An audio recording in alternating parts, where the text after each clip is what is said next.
Okay, so let's take a look at some common work that is done with two-dimensional arrays. I guess I'll just create an array at the moment. So the first thing is, if we're working with a two-dimensional array, instead of having one set of square braces, we're going to put two to represent the two dimensions, and we can give it a name, my array, and we're going to give it a type. The type has to match what we said it would be. We said it'd be a two-dimensional integer array, and so I can put whatever I want for my two dimensions, and if I put 4 and 5, what that means is I have a 4 by 5 integer array. And so in this case, that means I've got 4 rows and 5 columns, if you want to think about it like that. So we've got our 4 by 5 array, and in fact, we can place things in it. Originally, when this new int 4 by 5 is created, what happens is it automatically creates an array of zeros, because the default is that we would have all zeros in an integer array. So it's going to look something like this. And I like to think of it visually as more like a table, but really it's an array of arrays. I could have put that all on one line and we would have seen the same is true, but it's the interior piece, which I say is like the number of columns, gives that second dimension of 5, and the outer, the first dimension, 4, is the number of rows, if you visualize it like this. Okay, and so if I wanted to update something within that array, then I can do so by pointing out exactly which one I would like, which location I would like to update. So if I want to look at the first index 0, so 0, 1, 2, so I'm going to be in this row, and then 0, 1, 2, 3. If I want to update this cell, highlighted there in blue, then what I'm going to do, so that is the cell with the asterisks around it that I want to update, then that would be row index 2, column index 3, because we know that the indices start from 0, and we can say that that is equal to 17, my lucky number. And if I wanted to output the contents of this array, there's two ways, well, there are many ways I could do this. Here is one way, and that is I can say, we'll just use a for loop, and we'll go through the rows. We'll start from index 0 to row less than, and say you didn't know. We know the index is, we want to go up to but not including 4 for that row dimension, that first dimension. But if you didn't know, you could also grab that with myArray.length. So either way, it would work. We know that the length of that array and the first dimension is 4. So the same, we could do it either way. So if I knew, I might do it that way. If I wanted to, if I had an array of unknown length, I could do it like that. Oops, I see everything's in red for a reason. I used a squiggly brace instead of a rounded brace, parentheses. Okay, so now I can say that's looping me through the rows. If I want to loop through the columns, then I can go from 0, let the column be 0, all the way up to the end. Now, I know that I want to go to C less than 5. I'm just going to get that in there so it can stop being red. But if you didn't know that second dimension, you can do myArray bracket 0, which is saying look at this first row and then find the dimension of that inner array. And the way that you do that, myArray bracket 0 is an array, and so you can just find its length, and that does the same as having put in 4 4 in this first row and 5 in the second. So I'll leave it like that for now. That will work universally. And if we want to output those, then essentially what I'm doing, so the first is looping through each of the rows, and then the next one is looping through each of the columns. So if I want to output those, I can just print whatever is in there, and what to get that back, we're just asking for whatever is held in my array row R, column C, and that's just going to keep moving us forward. And I'm going to put a space between them just for kicks. And you'll notice I used print, and that means it's printing all on one line. So I'm going to print this one, and then a space, and then the next 0, and then a space, and the next 0. But when I get to the end of the line, I want to drop down, don't I? And so to do that, I'm going to print line, and that should do it for me. So if I run this right now, which I can do,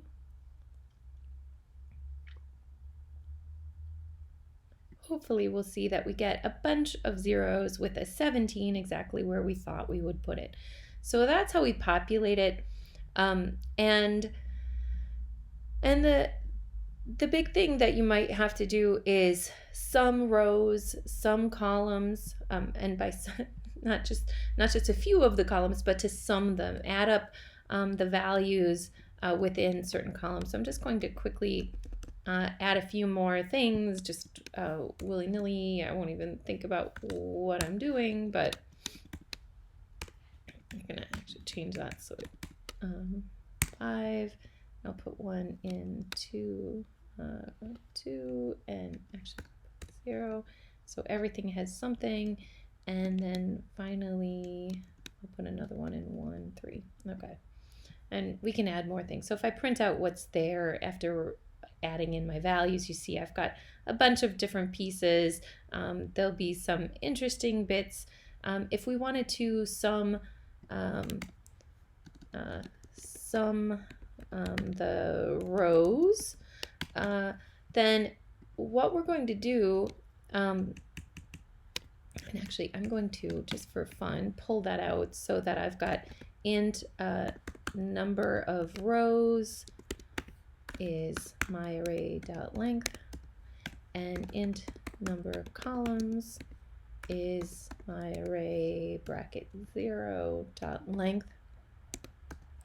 And just so we can see that in the code what we're doing, and so we're going to loop through, this is looping through the number of rows, and because I'm going to use this multiple times, number of columns, and so you can see I kept the same piece there, but this just allows us to look at what we're doing and why, and I'm going to copy this because we are going to do this more than once.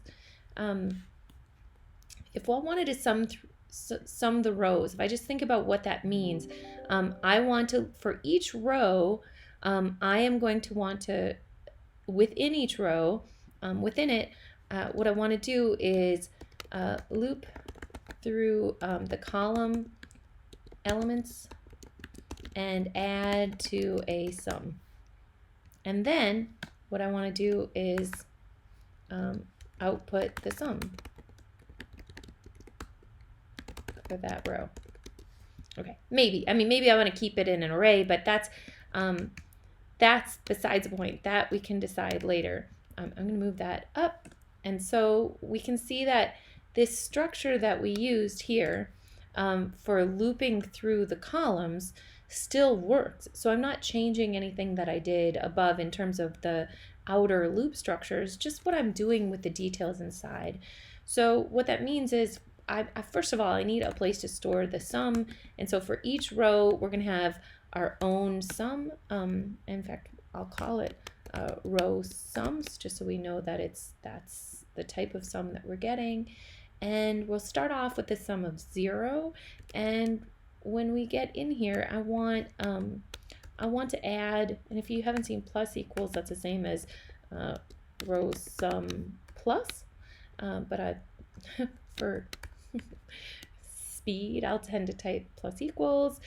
So row sum is equal to the row sum plus whatever is held in that this row in this column that we're currently in. So I'm just going to add that to the sum. And then after I've looped through, this is looping through each of those columns. After I've done that, now I need to output that sum. So I have a final row sum, and I can do that right here. So I can say output the sum of row index, and we'll see what that row indexes are, is whatever we just calculated with row sum. Okay, so each time we get to a new row, we're going to do that again. So we're going to set the row sum to 0, start all over again, loop through each of the columns, add that element to the row sum, and then when we finish looping through each of those elements, so 0 plus 0 plus 0 plus 5 plus 0 for the second row, then we're going to output the sum of row index, in that case 1, is 5. Okay, the next one would be row index 0, 1, 2. So it's row index 2 would be, we would set row sum equal to 0, and we would add each of the elements. So 9 plus 0 plus 0 plus 7 plus 0 is 16. And so we would then, when we finish doing that, we would output the sum of row index 2 is 16. Okay, so we can run that and see that it does that. And we can see it calculates all of our little row sums for us. I'm going to put, just because it bothers me that it's so close together, so that we can see the array contents and we can check that that makes sense. So this first row sum is 8. Row index 1 is all zeros and a 5. That sums to 5, 9, and 7. Adds to 16 for row index 2. And then the last row is our sums to 0. There's nothing in it. Okay, so what if we wanted to sum the columns? So that's a different type of loop structure. I'm going to copy and paste what I had, but you're going to see it's all very different. The columns. So if we want to sum the columns, then the notion is the same, except the structure is different. So instead of loop, I should have put up here when we were summing the rows, for each row, we were going to go through and loop through the column elements and then output the sum for that row. If we're summing the columns, then it's for each column we're going to loop through, and so this part is all wrong, right? We're going to have a loop, and we're going to loop through through the row elements. Through each row, and add its elements to a sum. Okay, so delete all of this because we can easily recreate it and it's easier to see. This might be the one thing. The sum of column index C is, and I'll just make sure to use this, is call sum. So we're still going to have something that looks like that output at the end. But the plan is that we're going to loop through each row and add its elements to a sum. Okay, each row in that column. So we're going to stay in the same column and add for each row in that column. So if I choose, say, if I look 0, 1, 2, 3, 4, if I look down here and I'm choosing the column that you see the 8 in, what happens is we want to stay in this column but then go through each of the rows and add those elements going down. Okay, so we're going to loop through each row, and in that, keeping the column static, we're going to add the elements into our sum. Okay, so what that means is first we have to go through each of the columns. So int c equals 0, c less than the number of columns, we kept that above C++. We're going to loop through, so that's us looping through each of the columns. We're going to loop through each row, so that's the same as we did above, but this time it's the inner loop, r less than the number of rows, and r plus plus. Okay. And I want to put that here. So, but I need a sum. So first I'm going to need an int call sum. We'll call it is equal to 0. So now we're creating a column sum, so I just gave it a different name, and we will do the same thing though, plus equals the element.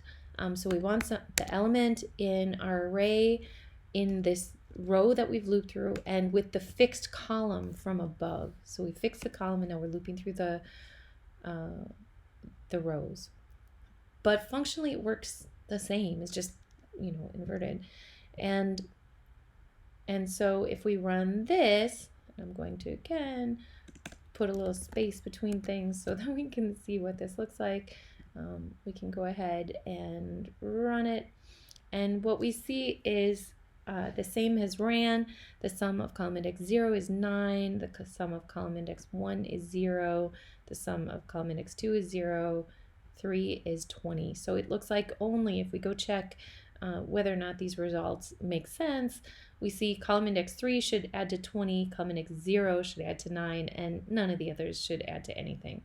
And that makes sense. If we look down this column, we see 0, 9, or I'm going up, 0, 0, and that makes sense. That adds to 9. If I go down this index 3, we see it's 8 plus 5 plus 7.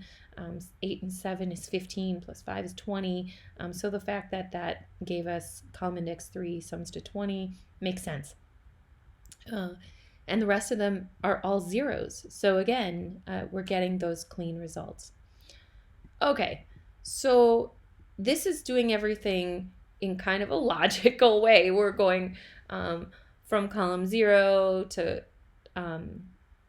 the end, the last column index. What if you wanted to do something very bizarre and go backwards? And there are times that you might want to do that. So for example, if I wanted to find, what if I just wanted to print the whole thing in a different way? So if I wanted to go from, or maybe I just wanted those values in a different order. So for instance, if I wanted to print the sums, print the column, let's print the row sums in reverse order. So, and actually let's do column just because then we can compare it easily. Print the column sums in reverse order. And what that means is first we're gonna print column, whatever it is, 0, 1, 2, 3, 4. Print column 4 sum, then column 3 sum, then column 2 sum, etc. Okay, so why would you do this? There are a lot of reasons that you might want to start from the end. For instance, if, I don't know, if we're searching for something from the right-hand side, then we might want to start on the other side. We might want to start at the last element. So if we were searching in this direction, for the first time we saw, say, the number 5 or a value over 3, then we'd want to start from this side. And you know, sometimes these things are representing images. These things meaning two-dimensional arrays. Two-dimensional arrays aren't just a bunch of numbers, they represent something.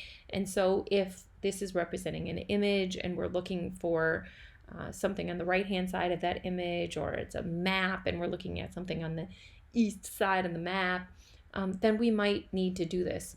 So So we'll print them in reverse order. And the only difference, and I think it's worth noting that it's basically the same, I'm going to just copy and paste all of it. The difference is for each column, starting from the last one and moving down to 0. That's the big difference here. It's not that there's anything fancy about what we're doing. It's just before we were going from 0 and moving to that last column, now we're going to flip everything. And so we're going to start from the number of columns minus 1 because we know that the last index is actually the size, the number of columns minus 1, because we go from 0 up to, but not including, when we're going up, not including the number of columns. So now we're moving our way down, and we're going to keep moving down as long as it's greater than, or in this time, equal to 0. So the other thing we need to change that is instead of incrementing, we're decrementing. And that's it. It's the only change. Everything else, we can go up with the rows. That doesn't matter at all. And then we can output. So if I run this, it should just run. We should see, oops, that worked, but I'm going to, oops. Helps if you type what you think you want to type. And now in reverse order. Okay, just so we can see what's happening. So now if we do this, it should, it's going to run everything we did before. But if I scroll up here, you'll see that we've got the column index. We summed 9, 0, 0, 20, 0, and this time we're going backwards. We're starting from column index 4 and we're moving down to 0, 0, 20, 0, 0, 9. That is in fact reversed, and all we did was change that ordering. And in fact, I didn't even need these parentheses, but at any rate, sometimes I do that so that I can see what I'm doing. Okay, so that's reversing it. What if we wanted to output it in this other order? So what if I wanted to completely flip this? And so you can imagine if I have something, oops, I'm going to put this in, imagine this is an image, and so it looks like A, B, C, D, E, F, and what we want to do is we want to flip that to be C, B, A. Oops. Using this to draw is special. There we go. Just like this. So I want an image, and I want to just completely look at it backwards in that way, like the mirror image of it. Then the thing that I can do is we output above. Where did we output? Here we go. Output the array contents. And so I'm going to copy this. We'll come down, copy, output the array contents as a mirror image. Okay, so again, what we can see is that we want the rows. The rows are going to stay the same in this scenario, but now we want to flip the columns. Is that what we flipped last time? Yeah, I did. Okay, well, it's easy enough to do because we've already looked at what it means to flip the columns. So I'm going to put that in there. So we're going to let the columns run from number of columns minus 1, while C is greater than or equal to 0, C minus minus. So the rows remain the same, but the columns are reversed. Okay, so let's go ahead and do that.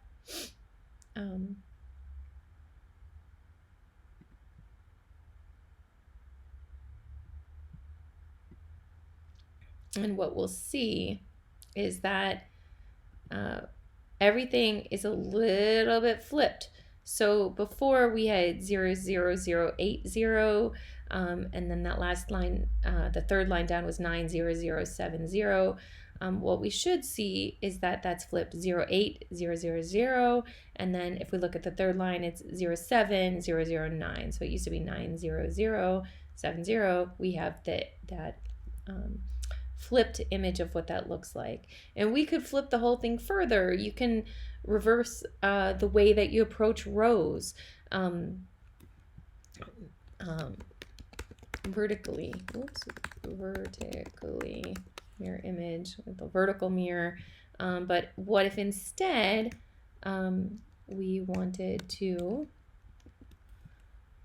output the array contents a little bit differently, where we keep the columns the same, but instead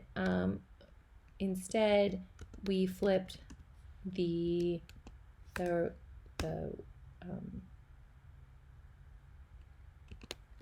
rows.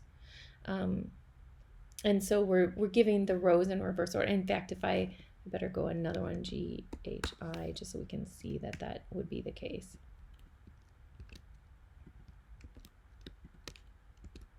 So looking like this, GHI. So that if I were to put, essentially, I'm putting a mirror right here, and we're looking at what that would look like. In fact, what I should have done is put that below so you could actually see it. D, F, A, B, C. So that's, if we're looking in the mirror, that's what that would look like.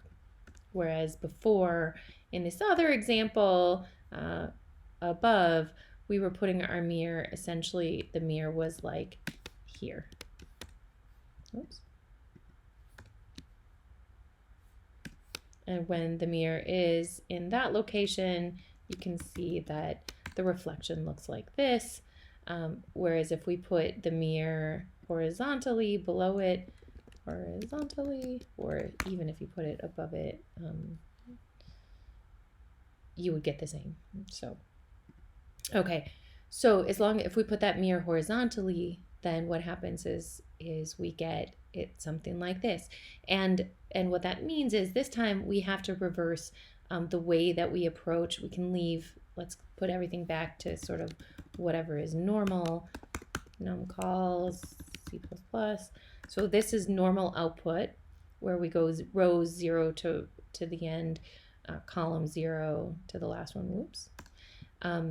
And so what we're flipping when we do a mirror image horizontally, if you take a look, we're keeping the columns in the correct order, the traditional approach to output, but we are flipping the rows, right? So we're outputting that last row first, and then the second last row, and so on. And so this time, instead of going from 0 to the last index of rows, we're going to start from the last index, the number of rows, -1, and we're going to keep going as long as we haven't reached 0. So greater than or equal to 0, and we're going down in the number of rows. Okay, so now if we output this, we'll see another flip, and this time, probably be helpful to have the original near us, but this time we started with a situation where we had 0080 on top and 90070 on the third row. This time we've got 0080 at the bottom, so instead of the top it's at the bottom, and this is not in the third, but it's a third from the bottom. So everything is flipped as if there were a mirror a horizontal mirror. So you can put all of that together and really mess things up if you'd like, but these are the main pieces. How do we move through rows from last to first, columns last to first, or first to last. I think that's every possible scenario that you can play with, and you can do all sorts of fun. So have fun playing with some two-dimensional arrays. They're all sorts of things that you can do with them. They can represent anything from images to maps to tables of data, you name it. Two-dimensional arrays are a great starting point for working with data. There you have it. I hope to see you next time.